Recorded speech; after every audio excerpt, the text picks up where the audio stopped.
Este é o curso Teologia Básica do Prime Teologia. Vamos retomar, então, o estudo da bibliologia. Esta é a segunda parte a respeito do estudo da Bíblia. Quando falamos sobre a revelação bíblica, é importante lembrarmos do que é conhecido como a doutrina da inspiração. Existe uma série de controvérsias a respeito de se os autores, diferentes momentos da história, estavam escrevendo, eles sabiam que aquilo era inspirado por Deus. Não há indícios de que todos eles tinham conhecimento. O apóstolo Paulo, por exemplo, em alguns momentos, diz que ele está falando algo que não é o que Deus está falando.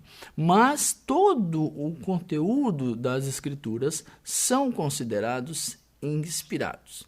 A palavra tem a ver com o nosso sentido ainda do português de inspirar, trazer o ar, ou seja, o Espírito Santo sopra, ele vem como ar e enche o ser humano que está redigindo. Isso não deve ser confundido com o que se chama, por exemplo, de parapsicologia, onde um espírito toma uma pessoa e ela escreve uma série de coisas sem ter consciência plena do que está fazendo. Não é este o processo bíblico.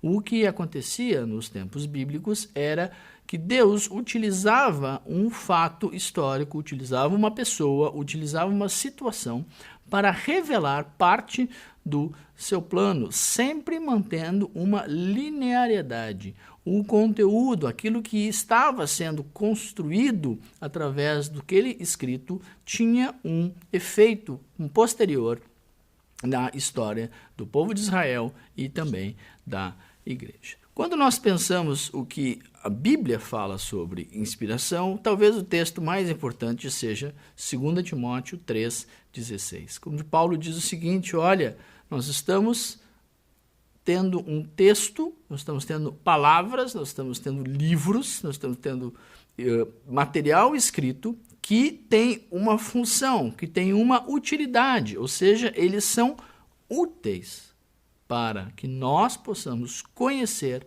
para que nós possamos corrigir, para que nós possamos transmitir tudo aquilo que Deus quer fazer.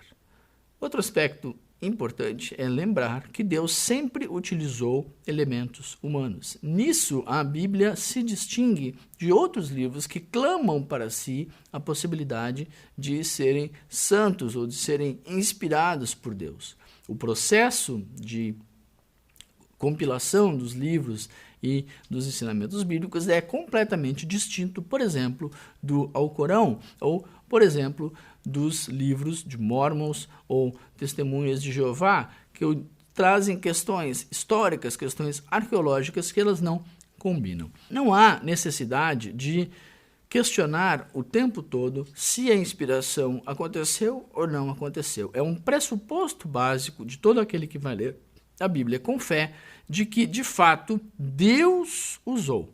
O que não significa que nós não podemos questionar, que nós não podemos tentar entender se existe um problema, uma dificuldade nos textos apresentados. A Bíblia é uma compilação de dados. É importante entender de que esses dados foram transmitidos através de seres humanos, mas tem uma característica distintiva. Por exemplo, a profecia, cerca de 25% do texto bíblico significa que é algo que já aconteceu, mas distinto do momento onde foi revelado, ou que ainda não aconteceu. Não é possível acreditar que os homens adivinhariam o futuro. O que eles fizeram foram relatar algo que foi transmitido a eles de uma maneira sobrenatural.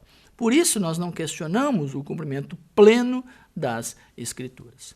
Também, como já frisamos, a questão histórica, a questão arqueológica, a questão que revela, de fato, que Deus tinha interesse, num determinado momento da história, em mostrar um pouco de si, seja através de canções, seja através de orações, seja através de fatos históricos, seja através de anúncios de coisas que ainda viriam a acontecer. Mas se alguma pessoa disser assim, mas nem tudo que está na Bíblia é verdade. Talvez podemos concordar quando lembramos que as mentiras de Satanás estão reveladas na Bíblia. Elas não são verdade, mas foram preservadas. Um aspecto importante é de que existe uma ideia maior por trás disso tudo. Alguns aspectos não tão bonitos da história dos patriarcas ou da história de Israel continua preservado lá. Alguns aspectos sociais, econômicos, políticos demonstram que os autores bíblicos sempre mantiveram essa continuidade de inspiração, ou seja, algo que começou lá mais de 1500 anos antes de Cristo e foi terminar perto do ano 100 depois de Cristo, mostram que existe essa unidade. Nenhum outro grupo de homens poderia realizar algo que não tivesse uma inspiração divina e ainda assim manter uma coesão textual. Quando nós pensamos que existe o questionamento da inspiração, algumas pessoas dizem o seguinte: olha, Deus não inspirou essas palavras. Ou de que o que estava acontecendo ali não era Deus, eram simplesmente pensamentos humanos. Outros já levam para um extremo, dizendo não, a inspiração é completamente mística, ou seja, não deve ser levado a sério porque tudo que foi escrito era alegórico ou era uma maneira de se contar uma história que não é verdade. A própria Bíblia desarma estes argumentos. Os livros da Bíblia, quando colocados lado a lado, vão mostrar que essa literatura religiosa tem necessariamente que passar pelo entendimento de que existe uma utilidade em tudo aquilo que está sendo feito.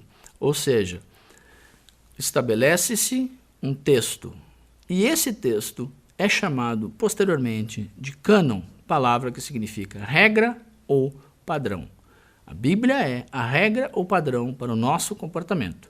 E nós entendemos pela fé de que ela foi inspirada por Deus, que usou homens em momentos distintos da história para transmitir a sua vontade. Quando nós pensamos um pouco mais sobre o sentido de cânon, cânon é o termo teológico que define os livros que formam a Bíblia, como já dissemos antes, também chamada ou interpretada como uma biblioteca. E é possível perceber de que a própria Bíblia fala sobre isso. Os profetas anunciaram no Velho Testamento, o cumprimento aconteceu no Novo Testamento, algumas vezes de uma maneira muito clara. Se pensarmos sobre a pessoa de Jesus, são mais de 200 profecias a respeito da vinda do Messias. A grande maioria já foi cumprida no ministério terrestre e Jesus dizia: olha, os profetas anunciaram e aqui vocês estão vendo. O profeta falou e aqui está acontecendo. Então, quando nós olhamos para os livros de Moisés, quando nós olhamos para os livros chamados proféticos e olhamos para o Novo Testamento, nós vemos que existe esta sobreposição. A Bíblia dá testemunha de que ela, de fato, foi inspirada e que revela um plano coeso. Vamos pensar, por fim, na ideia de necessidade. Por que nós precisamos de um texto como a Bíblia? Como já falamos antes, Deus quer se revelar. Paulo, ao escrever a carta de Romanos, ele disse que ninguém pode crer se não ouvir.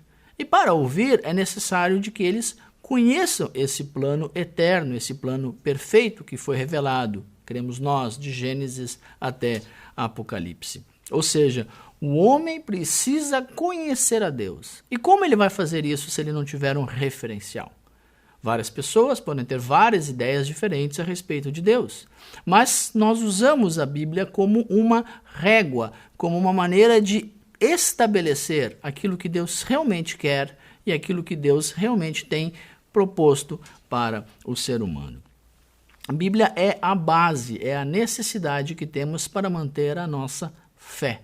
Meditar na Bíblia, estudar a Bíblia, não vai nos levar a questionar a Deus, e sim a compreender a Deus de uma maneira melhor. Esse é um dos objetivos da teologia. Também é importante usarmos a Bíblia para mantermos a nossa relação com Deus. Se eu sei de maneira clara o que Deus quer de mim e o que Deus não quer de mim, fica muito mais fácil e compreensível eu tomar atitudes baseado neste conhecimento. A Bíblia não está preocupada em tentar provar de cada mínimo detalhe a respeito de Deus. Os ataques à autoridade da Bíblia, sua veracidade, a sua inerrância, sua inspiração, vão querer mostrar de que tudo isso é um grande engano. Mas, na verdade, não é o propósito. A Bíblia começa falando sobre Deus, mas ela não precisa explicar de onde Deus veio ou de onde Deus estava antes da criação. Também não se preocupa em explicar todos aqueles aspectos que podem ser questionados pelo ateísmo ou pelos críticos da Bíblia. O nosso entendimento é de que a Bíblia é necessária e também suficiente. A Bíblia encerra lá em Apocalipse dizendo que nenhuma palavra deve ser acrescentada, ou seja, eu não necessito de novas revelações. Paulo diz que ainda que um anjo trouxer uma nova revelação, isso deve ser desprezado. Isso nos coloca num ponto de vantagem ao observarmos que escritos que vieram depois não podem passar por cima daquilo que já está revelado, ou seja, a Bíblia se sustenta sozinha. O conhecimento de Deus, ele é necessário, ele é suficiente, porque cremos na veracidade. No dia a dia, eu posso entender a suficiência desta revelação. Ainda que Deus possa escolher sobrenaturalmente demonstrar algum aspecto específico da sua vontade sobre uma determinada pessoa, aquela mensagem, aquela ideia não pode contradizer, não pode anular o que a Bíblia já disse. Nenhuma pessoa pode tomar atitudes dizendo que foi inspirada ou revelada por Deus se isso que ela está falando não está em harmonia com o texto bíblico. É importante frisarmos que a suficiência das Escrituras é a base de todo o pensamento evangélico. Quando nós pensamos ainda de que Deus tem um plano e um propósito, nós podemos remeter isso ao conteúdo da Bíblia. O crente normal, a pessoa que frequenta a igreja e que tem um determinado conhecimento, vai poder ler sozinho em casa e compreender, porque tudo aquilo que Deus revelou está claro, está patente diante dos olhos. Deus não exigirá de nós nada que nós não sejamos capazes de dar. Uma nota final dentro da bibliologia, o estudo das Escrituras, é entendermos a hermenêutica, ou a ciência da interpretação. Muitas pessoas confundem o que a Bíblia diz com o que os homens dizem que a Bíblia diz. Nós corremos alguns riscos, por exemplo, se tentarmos fazer uma interpretação literal. Jesus disse que é melhor a pessoa arrancar o seu olho do que pecar. Então, qualquer pessoa que pecou por ter um pensamento impuro, arrancar o seu olho, vamos acabar todos sem os olhos. Se nós termos um outro extremo e levarmos tudo para a alegoria, nós vamos estar minando a base histórica da Bíblia. Quando a Bíblia fala que é um. Quando a Bíblia fala que era um exército, era um exército. Muitas vezes as pessoas trazem ideias alegóricas, ou seja, um rei não é um rei, ele simboliza alguma outra coisa. A Bíblia usa uma linguagem que é muito clara, mas não se pode transformar a interpretação para que a Bíblia diga algo que ela de fato não diz. A linguagem humana, ela sofre variações de tempos, de lugares para lugares, e o mesmo acontece com a Bíblia. Nós temos alguns princípios da hermenêutica que precisam ser respeitados para todo aquele que deseja estudar a Bíblia. Um deles é a interpretação gramatical. Existe um texto e esse texto foi escrito seguindo algumas regras. Então, algumas indicações de verbo, algumas indicações de adjetivo podem mudar de uma maneira maior ou menor a compreensão de um determinado versículo, mas não abafa a verdade maior que está por trás disso, também chamada de princípio bíblico. A interpretação deve ser colocada diante de um contexto. A maneira com que as mulheres, por exemplo, eram tratadas na antiguidade é diferente da maneira com que as mulheres são tratadas na atualidade. Mas os fundamentos, por exemplo, a respeito do casamento não mudaram, ainda que a sociedade tenha mudado. A outra questão é misturar a revelação. Pegar um pouco do velho e um pouco do novo, ou tentar fazer com que uma situação do Antigo Testamento se sobreponha ao Novo Testamento. Isso não funcionará na tentativa de uma interpretação sadia das Escrituras. Portanto, você lendo a sua apostila, você lendo a sua Bíblia, você vai reconhecer que a Bíblia que temos hoje não é um livro meramente humano, não é um livro que foi adulterado, não é um livro que tem o objetivo de confundir o homem, mas é um livro que tem o objetivo de aproximar o homem da verdade revelada por Deus. Nós cremos que a Bíblia é verdade, nós cremos que a Bíblia foi inspirada, nós cremos que a Bíblia é necessária, mas também precisamos entender que a interpretação sadia, correta dos textos vai nos ajudar numa progressão do conhecimento de Deus. Encerramos assim a segunda parte sobre bibliologia.